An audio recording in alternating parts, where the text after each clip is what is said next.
So for me, global mobility is that function that moves the people that move the world. And I've said this a number of times, and I think it's actually resonated to individuals many times over. What I mean by that, essentially, we are moving and finding and mobilizing the resources, individuals that are extremely talented and are out there working for organizations that are delivering products and services that affect every person on this planet. I think I once described my experience of actually supporting the global mobility community for a project related to an organization's SAP global rollout. And this particular organization actually produces products that are in our cupboards and in our fridges every day. And in some small way, I feel that as a global mobility function, I supported that particular rollout and essentially impacted consumers all over the world. Global mobility is far outreaching, and I think it's an important area of business that often is probably not known and somewhat overlooked. But essentially, we are helping to move talent around the world, and these individuals are making significant impacts in organizations and in the lives of all of our population.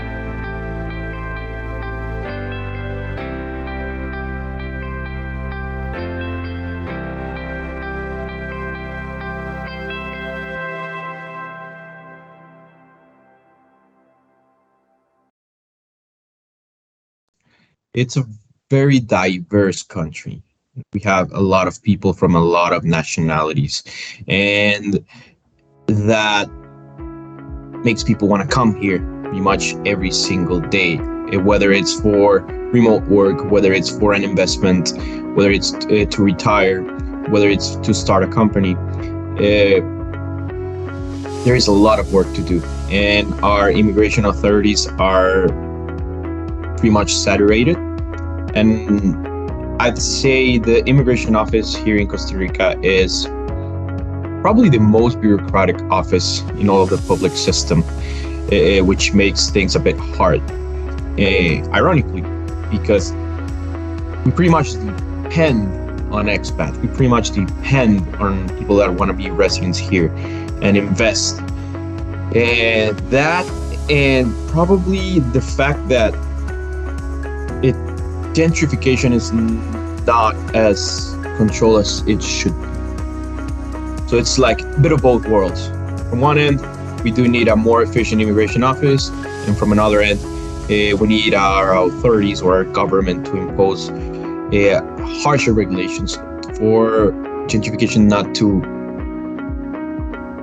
go as fast as it's going, grow as fast as it's growing. So what makes the United States attractive? I think the fact that there are so many states. I mean, the United States in general says it all. And there's so many different aspects of the United States. So an individual may come to an assignment in New York, for example, but just by being in New York, they're obviously going to be exposed to New York itself and the different cultures within New York. But then they'll also have the opportunity to travel and explore the United States in general. So whether it's the Midwest, the West Coast, I think the United States provides opportunities all over the United States, regardless of where an individual may be on an assignment or may relocate to. And they're going to share these different U.S. experiences that they can, of course, take back home with them. But also it's just the overall exposure that they may not have somewhere else. You know, the United States in general, yes, it's its own country, but within the United States, the different states also have something different to offer. And I think it's worthwhile for employees that are on an assignment to explore the country that they're in. And in this case, the different states within the United States, just to see what it all has to offer while they're here on assignment or as a transferee. I think that one of the things that makes it so attractive is the level of support that provided from a mobility perspective when coming to the US. I can think back to a previous organization that I worked for that was a very large global organization, and in speaking with my colleagues that worked in other countries and comparing of benefits and support provided from an assignment standpoint, it was arguably night and day. And night and day in the sense that the US support was just much greater. I think the US has a lot of opportunity. There's a lot of opportunity for us to hire some of the best talent. There's a lot of opportunity for that talent to find good opportunities here. I think it's a win-win situation.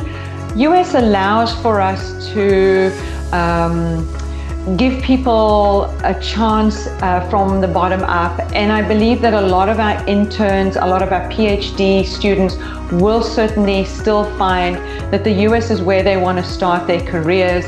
It's because of those opportunities that they will succeed later on.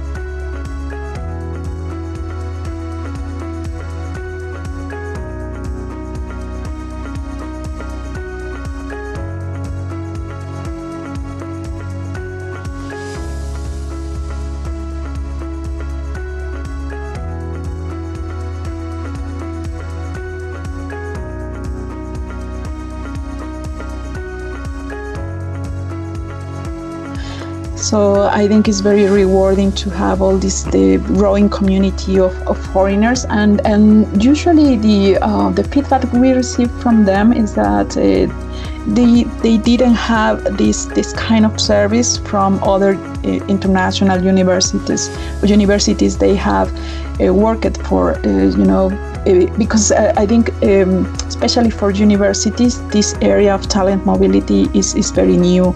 They don't have these services for universities. They have something like international offices for students, but not really for professors. So the feedback we have received is very good always. And also we have onboarding processes for the professors from different nationalities, and it's very rewarding to identify that after having this onboarding in Mexico City and receive all these workshops we organize for them in order to understand the Mexican culture and what we expect from them in terms of understanding the culture and how to have these tips in order to deal with this difference and to take advantage of the differences, to have a very good classes and to understand the students. The results are very good, and they also have a good network with other colleagues participating in these onboardings. And what is also very rewarding is to see that they keep this network even when they come back to their countries after a visiting stay in Mexico. So I think for a global mobility professional, the US is a great location because there are so many companies headquartered out of here, but there are so many large programs that are run out of the US. So the opportunity to do a lot of different things in the mobility space or try new things or manage a really large program may not exist in other locations around the world, and not to the same scope and extent. So I think that for a mobility professional, having an opportunity to work in a headquartered US-based program, just the opportunities are endless. So I would say the main thing in the US would be two-pronged, actually, and I'll split that up, and I'm sorry I can't just give one. But I would say truly having a really solid immigration partner and a solid relocation partner. So both of those things are really important to make sure that the teams, that the Global Mobility Program is successful in the US. US immigration law is so complex that any company that is starting in that endeavor really needs a law firm that will be able to help support through any, permutations and really advise them on the life of that individual and their immigration process. And then similarly, I know I definitely have friends that have in-house relocation type programs, and they do all those things in-house, but unless you have super high volume, if you're just starting out, having a relocation vendor that really supports you. Our relocation vendor, we strive to have a program that we call it guidelines.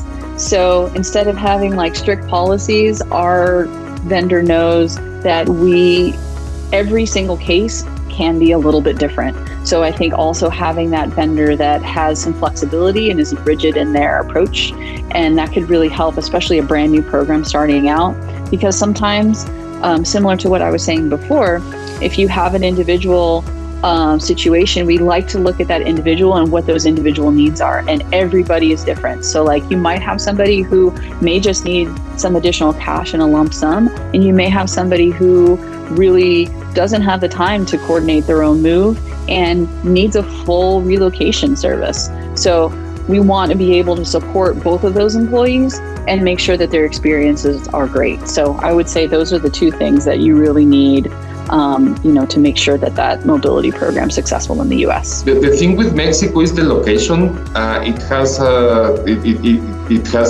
beaches in two different oceans, and the closeness to the U.S. Also, it is a main point sometimes to establish a Latin America center. But also this has comes and goes during the times, depending on the government helps that they're able. The U.S. is so attractive to global mobility programs is the opportunities in the country by having a huge number of multinationals working in many different regions, many different states, and the ability to learn by from some of the key world leaders.